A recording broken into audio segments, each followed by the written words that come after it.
우리 한번 옆 사람에게 이렇게 한번 인사할까요? 그동안 수고 많으셨습니다. 라고 이렇게 한번 인사할까요? 예, 그동안 수고 많으셨습니다. 예, 어떤 수고를 하셨는가? 예, 사사기 큐티, 예, 수고 많으셨습니다. 지난 3개월간 사사기를 저희가 살펴보며 큐티를 해왔는데, 오늘이 드디어 그 마지막 날입니다. 여러분들은 사사기 큐티를 하면 어떠셨는지 모르겠는데, 저는 사실 이 사사기 책을 강해하면서 준비를 하며 도대체 이 책을 어떻게 설교해야 할까라는 고민이 많았습니다. 책을 들여다보니 잔인한 장면이 너무나도 많고 정말 읽기 힘든 장면들이 너무나도 많았고 통곡으로 시작해서 통곡으로 끝나는 이 책에 도대체 어떤 하나님의 메시지가 있을까라는 고민이 정말 많았습니다. 또 왜 그렇게 수많은 사람들이 계속해서 죽어나가는지 어떻게 설교해야 될까 고민이 많았습니다. 아마 사사기를 처음 읽은 분들은 그런 생각도 했을 것 같아요. 처음에만 이렇겠지. 점점 좋아지겠지. 누군가가 나타나 이 모든 문제가 해결되겠지 생각을 했을지 모르겠지만 오늘 여러분들이 큐티를 하셨다면 이미 보신 것처럼 끝까지, 정말 끝까지 희망이 보이지 않습니다. 어둡게 그냥 마무리됩니다. 이러한 이야기를 하나님은 왜 저와 여러분들에게 말씀으로 주셨을까요? 저는 오늘 이 사사기 마지막 장을 설교하며 이 마지막 사사기의 결말은 어떠한 것을 보여주는지, 어떠한 의미인지 살펴보고요. 그리고 왜 이 책을 우리에게 주셨는가 한번 살펴보기를 원합니다. 오늘 본문 직전에 우리가 지난주에 들었지만 사사기 20장에서 이스라엘 자손이 베냐민 지파와 3번의 전투를 치릅니다. 수많은 사람들이, 수만 명의 사람들이 죽어가죠. 그런데 마지막 전투에서 이스라엘이 드디어 베냐민 지파를 이기고 승리합니다. 베냐민 사람 600명이 광야로 도망을 가죠. 이스라엘 자손이 정말 베냐민 지파 땅에서 일어난 한 동네의 악행으로 인해 징계를 위해서 이러한 전투를 치렀다면 사실 이러한 승리만으로도 그 징계는 충분했습니다. 그런데 이스라엘은 여기서 멈추지 않습니다.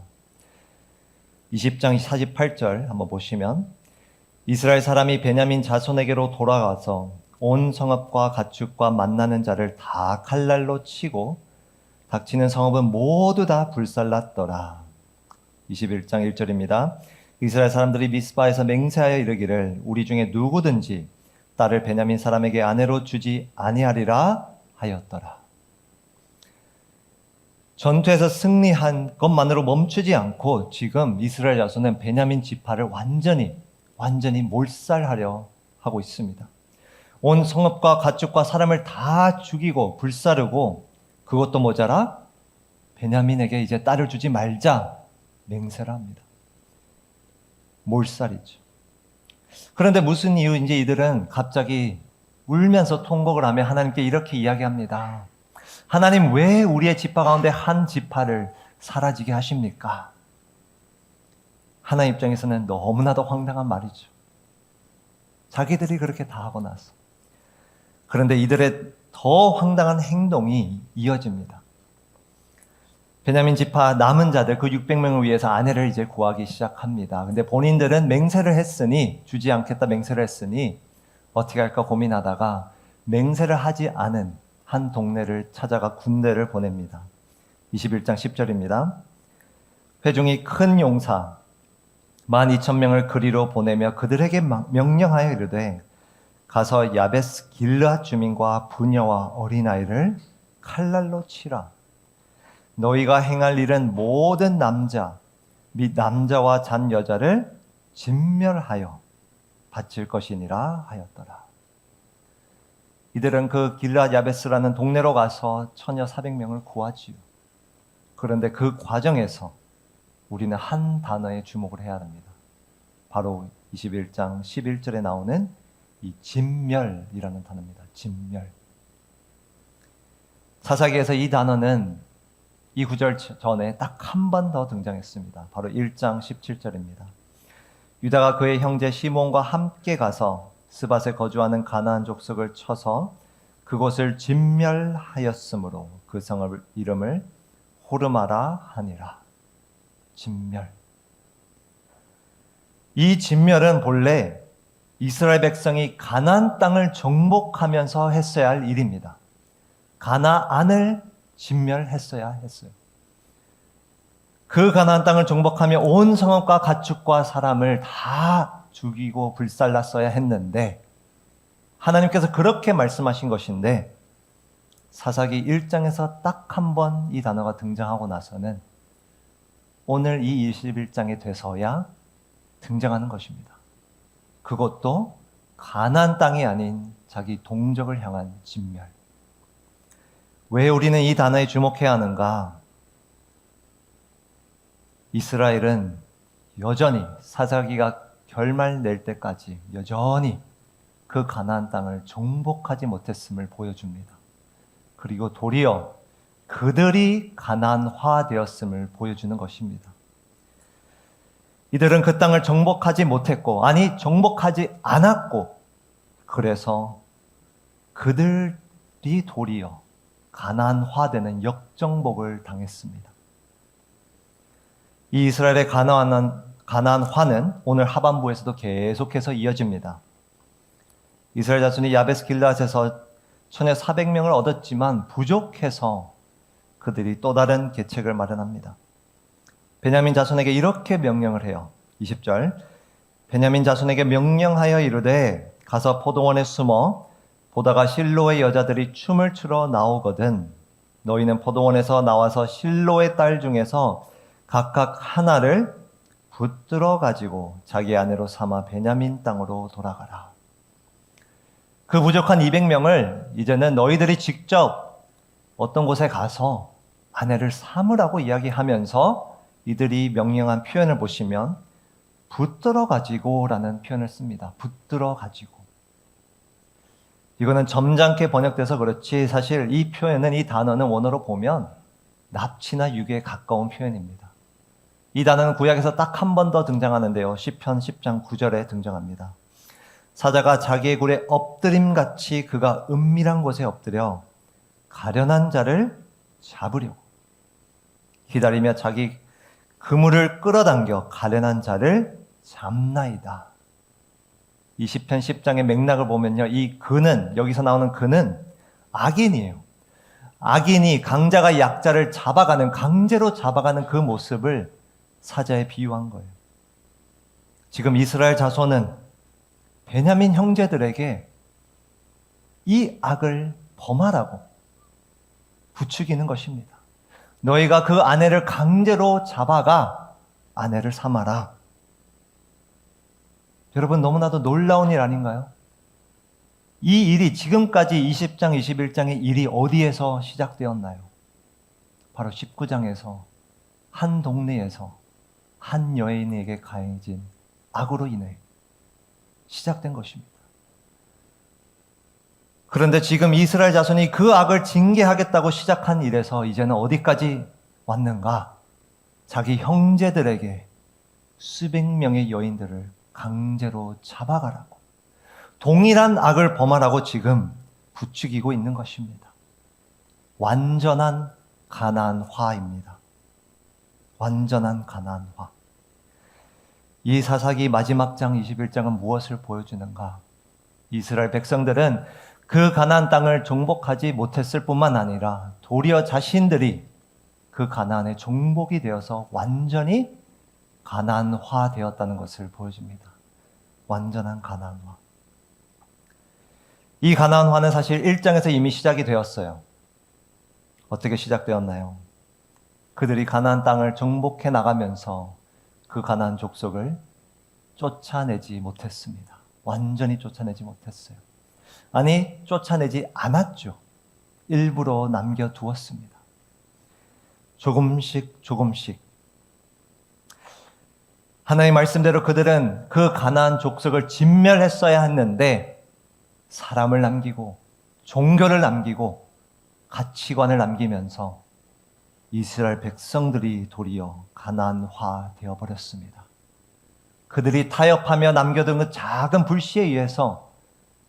그 불씨가 이제는 그들을 다 삼켜버렸습니다.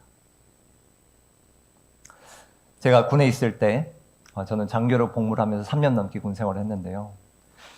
장교를 할지라도 참 술자리는 피할 수가 없더라고요. 그래서 갈 때마다 어떻게 해서든 제 술잔 안에는 사이다를 채워서 함께 그 시간들을 했는데 참 어려웠죠. 술잔을 거부한다는 것, 술을 거부한다는 것. 특별히 어려운 것은 상관들이 건네줄 때였습니다. 상관들이. 제가 어떻게 해서든 저 사실 좀 몸이 안 좋아요. 아니면 또 종교 기독교를 믿어요. 라고 이렇게 이야기하면서 술잔을 거부할 때 종종 듣게 되는 말이 있었습니다. 야, 박소희, 박중희, 너 그거 오래 못 가. 야, 나도 교회 다녀. 나도 교회 집사야. 나도 처음에는 몇 번 거절했는데 야, 그렇게 하면 군생활 어려워져. 결국 마시게 돼. 이런 말을 종종 들었습니다. 사사기 1장에서 제가 한번 강의할 때 소개를 했지만 오늘날 교회의 가장 큰 문제는 세속화라고 합니다. 세속화. 이것은 제 말이 아니라 몇 년 전 교인들을 대상으로 한 설문조사에서 교인들이 스스로 지적한 문제입니다. 오늘날 교회의 가장 큰 문제는 세속화다. 그렇죠, 여러분. 세상의 빛으로 부름받은 우리 교회가 세상을 점점 더 닮아가고 있습니다. 가난화되고 있어요. 10년 전, 30년 전, 50년 전의 교회와 지금의 교회를 한번 비교해 보십시오. 점점 세상을 닮아가고 있어요. 세상과 동일한 것을 교회도 쫓아가고 있고 세상의 방식으로 교회가 운영이 되고 있고 그리스도의 보혈이 아닌 세상의 눈으로 이 안에서 서로를 바라보며 관계를 맺고 있습니다. 왜 그런가요? 우리 역시 조금씩 타협하며 남겨둔 그 가난한 세상의 가치관에 도리어 역정복을 당하고 있기 때문입니다. 아니, 어쩌면 우리 역시 이 사사기의 결말처럼 완전한 세속화에 이르고 있는지 모릅니다. 오늘 이 21장 사사기 결말에 나타나는 완전한 가나안화는 수천 년 전에 이스라엘의 이야기가 아니라 바로 우리의 이야기입니다. 우리의 세속화를 보여주고 계신 거예요.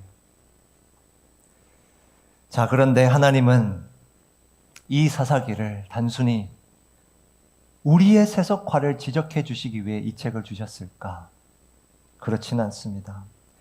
하나님은 정말 끝까지 희망이 보이지 않는 이 책을 통해서 메시지를 주고 계세요. 우리의 이 세속화된 모습을 보여주면서 동시에 어떻게 하면 우리가 여기서 회복될 수 있는지, 멈추고 돌이킬 수 있는가를 이 책을 통해 알려주고 계신 겁니다. 하나님은 왜 사사기를 우리에게 주셨는가? 오늘 본문 아까 우리가 봉독한 23절입니다. 베냐민 자손이 그같이 행하여 춤추는 여자들 중에서 자기들의 숫자대로 붙들어 아내로 삼아 자기 기업에 돌아가서 성읍들을 건축하고 거기에 거주하였더라. 그때에 이스라엘 자손이 그곳에서 각기 자기의 지파, 자기의 가족에게로 돌아갔으니 곧 각기 그곳에서 나와서 자기의 기업으로 돌아갔더라. 23절, 24절을 보시면 반복되는 표현이 있어요. 자기의 기업으로 돌아갔더라. 자기의 기업으로 돌아갔더라. 사사기는 그렇게 끝나요, 여러분. 자기의 기업으로 백성들이 돌아갔더라. 그런데 신기하게도 유사한 결말이 사사기 직전에 있었습니다. 바로 여호수아서에 이러한 결말이 있었어요. 좀 길지만 맥락을 위해서 제가 24장 26절부터 한번 읽겠습니다. 여호수아가 이 모든 말씀을 하나님의 율법책에 기록하고 큰 돌을 가져다가 거기 여호와의 성소 곁에 있는 상수리 나무 아래에 세우고 모든 백성에게 이르되 보라, 이 돌이 우리에게 증거가 되리니 이는 여호와께서 우리에게 하신 모든 말씀을 이 돌이 들었음이니라. 그런즉 너희가 너희 하나님을 부인하지 못하도록 이 돌이 증거가 되리라 하고 백성을 보내어 각기 기업으로 돌아가게 하였더라. 사사기와 마찬가지로 여호수아서도 백성들이 각기 집으로 돌아가는 모습으로 결말을 맺습니다. 여러분, 신기하게도요, 이 여호수아서와 사사기의 시작과 끝이 매우 유사하면서도 매우 대조됩니다. 사사기 1장 1절입니다. 우리가 큐티한 이 책이 어떻게 시작되었는가? 여호수아가 죽은 후에, 이렇게 시작해요. 여호수아는 어떻게 시작하는가? 1장 1절 보시면 여호와의 종 모세가 죽은 후에, 동일하게 직전 세대의 리더가 죽는 모습으로, 그 리더의 부재로 두 책은 모두 다 동일하게 시작을 합니다. 그리고 동일하게 모든 백성이 돌아가는 모습으로 끝나기는 하는데 너무나 대조적인 모습으로 돌아갑니다. 여호수아 24장에서는 어떻게 그 백성들이 돌아갔는가? 24장을 다 읽어야 알겠지만 거기에 핵심적인 내용이 바로 28장 21절 22절에 있습니다. 28장 21절 22절을 보시면 다 함께 한번 읽도록 하겠습니다. 시작. 백성이 여호수아에게 말하되 아니니이다. 우리가 여호와를 섬기겠나이다 하는지라. 여호수아가 백성에게 이르되 너희가 여호와를 택하고 그를 섬기리라 하였으니 스스로 증인이 되었느니라 하니 그들이 이르되 우리가 증인이 되었나이다 하더라. 이 책에서는 그 백성들이 어떻게 집으로 돌아갔는가? 하나님만 섬기겠다고, 가나안을 섬기지 않고 이방신을 섬기지 않고 하나님만 섬기겠다고 다시 한번 결단하며 맹세하며 언약을 맺으며 그들은 집으로 돌아갔습니다.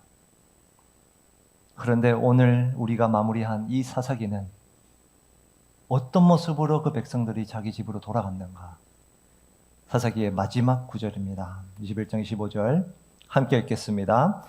그때에 이스라엘에 왕이 없으므로 사람이 각기 자기의 소견에 오른 대로 행하였더라. 여러분, 동일하게 자기의 집으로 돌아갔지만 한 책에서는, 한 시대에서는 하나님을 섬기겠다고 결단하며 돌아갔고, 한 시대에서는 자기의 소견에 오른 대로, 자기 눈에 오른 대로 행하며 돌아갔다고 이야기하고 있습니다. 여러분, 동일하게 시작된 시대예요. 직전에 리더가 죽으며 그 리더의 자리가 비워져서 부재되어 시작이 되었지만, 한 시대는 다른 한 리더가 나타나 하나님을 진정 따르며 그 백성들을 하나님께 이끌며 그 시대는 진행이 되었고, 다른 한 시대는 수많은 리더가 세워졌지만, 수많은 사사가 세워졌지만 하나님을 진정 따르는 리더는 찾기가 힘들었습니다. 그 리더들이 하나님을 따르는 대신 결국 자기의 소견에 오른 대로, 자기 눈에 오른 대로 행하기 시작하며, 그렇게 백성들을 이끌기 시작하며 결국에는 하나님의 백성들이 하나님을 왕으로 인정하지 않고 자기의 소견대로, 옳은 대로 행하며 집으로 돌아간 것입니다. 어떤 차이였는가? 바로 리더의 차이입니다. 리더의 차이. 이 사사시대는, 이때의 이스라엘 백성은 왜 가나안을 정복하지 못하고 도리어 정복당했는가? 바로 하나님이 세우신 리더의 부재였습니다. 하나님이 세우신 리더는 많았지만 그 중에 정말 하나님을 따르는 리더는 찾기가 어려웠습니다. 리더는 많았지만 진정한 왕이신 그 하나님을 따르며 백성을 이끄는 리더가 부재했습니다. 하나님은 왜 저와 여러분에게 이토록 어두운 책을 지난 3개월간 관찰하고 묵상하고 적용하게 하셨을까요? 그 이유는 우리더러 오늘날 이 교회의 세속화를 멈추게 하는 그 리더가 되라고 주신 말씀입니다. 수천 년 전에 이스라엘 백성의 가나안화나 오늘 교회의 세속화나 그 모두는 하나님이 세우신 리더만이 멈출 수 있습니다. 하나님이 세우신 리더들이 다시금 일어설 때 오늘 이 교회가 회복될 줄 믿습니다. 지금 이 시간에도 우리 교회는 월요일부터 제자훈련 세미나를 수십 명의 목회자들을 모시고 진행하고 있습니다. 수십 분이 오셨지만 사실 이 세미나를 다 듣고 나서 과연 몇 분이 돌아가서 그 개교회에서 제자훈련의 목회 철학으로 목회하실지는 모르겠어요. 참 안타깝지만 오늘날 교회가, 이 한국교회가 제자를 세우는 일, 하나님의 리더를 세우는 이 일에 전념하는 대신 군중을 모으는 일에 전념을 하고 있어요. 하나님은 분명 그 말씀을 들여다보면 목회자라는, 목사라는 리더를 그 교회에 허락하셨고 그 목사를 통해서 평신도 리더들을 세워서 교회를 세워나가는 그림을 주셨습니다. 청사진을 주셨어요. 그런데 지금의 교회는 리더들을 세워나가는 것이 아니라 그저 군중을 모으는 일에 힘쓰고 있습니다. 그래서 오늘날 이 교회가 이 사사시대처럼 가난화되고 있는지 모르겠습니다. 오늘 이 사사기 큐티를 마무리하며 우리 영안교회는 지금도 그러했지만 앞으로 더 정말 하나님의 리더를 세우는 이 일에 앞장서고 더더욱 전념하기를 주님의 이름으로 축복합니다. 우리 모두가 이 사사기 말씀에 드러난 하나님이 세우시고자 하는 그 리더가 될 때에, 그리고 우리가 리더로서 또 다른 나의 다음 그 리더를 세워나갈 때에 가난화를 경험하는 것이 아니라 도리어 그 가나안 땅을 정복하게 될 줄 믿습니다. 한 사람 한 사람을 하나님의 리더로 세워나가는 복된 리더가 되시길 주님의 이름으로 축복합니다.